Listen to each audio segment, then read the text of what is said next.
Well, welcome to the journey. This is Kevin Polky, and I am the host of the journey.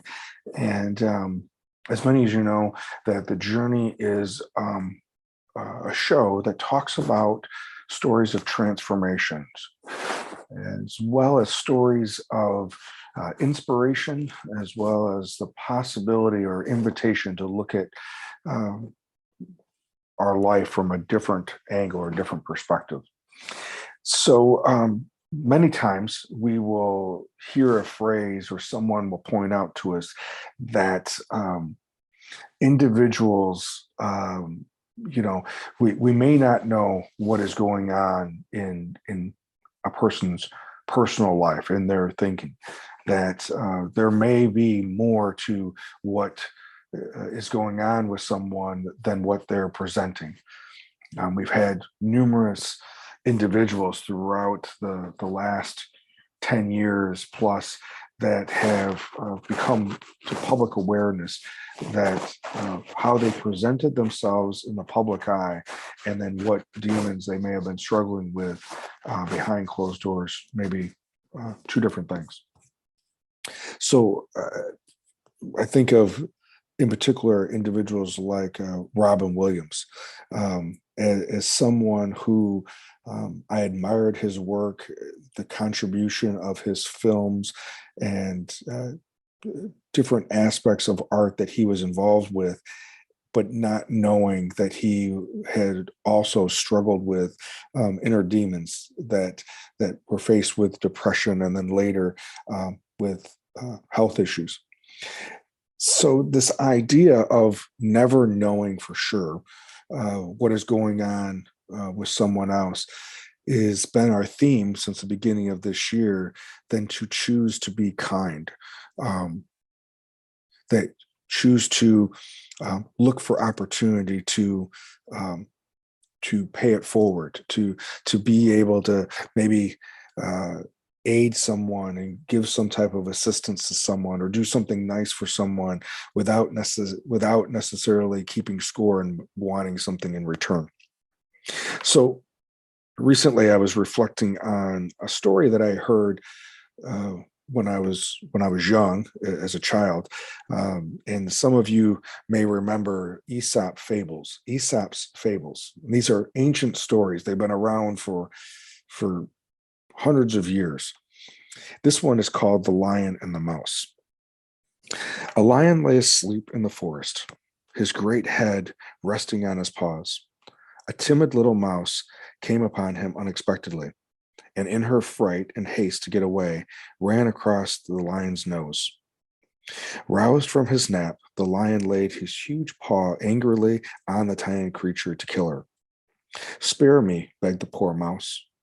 Please let me go, and someday I will surely repay you.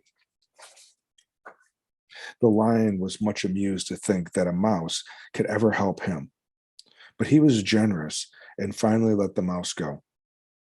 Some days later, while stalking his prey in the forest, the lion was caught in the toils of a hunter's net. Unable to free himself, he filled the forest with his angry roaring. The mouse knew the voice and quickly found the lion struggling in the net. Running to one of the great ropes that bound him, she gnawed it until it parted, and soon the lion was free. You laughed when I said I would repay you, said the mouse. Now you see that even a mouse can help the mighty lion.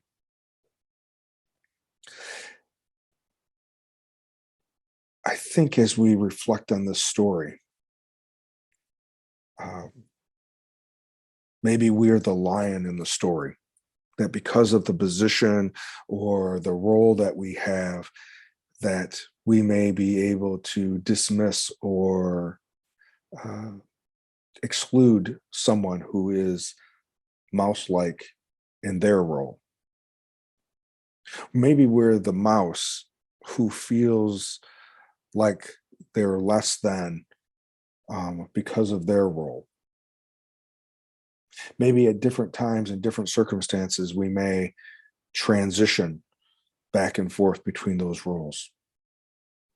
But I think for me, being able to be humble enough to show grace like the lion did, even if he didn't believe that the mouse would ever be able to repay him, to be as courageous as the mouse, to not only offer for that grace and for that mercy, but then to make sure that they repaid when the time came. I think in life, we will go through both. I think maybe even in the same day, we may find ourselves in the role of the lion or the role of the mouse, depending on the circumstances. I think if we can keep this story at the forefront of our mind, that we can't see the future and know for sure how things will unfold, that maybe in the least amount of the least expected moment, that someone that we may have assisted may come to our aid. I think regardless is if we make that choice to be kind, show grace, show mercy, because it's the right thing to do, I think somehow then we will see those things mirrored back to us.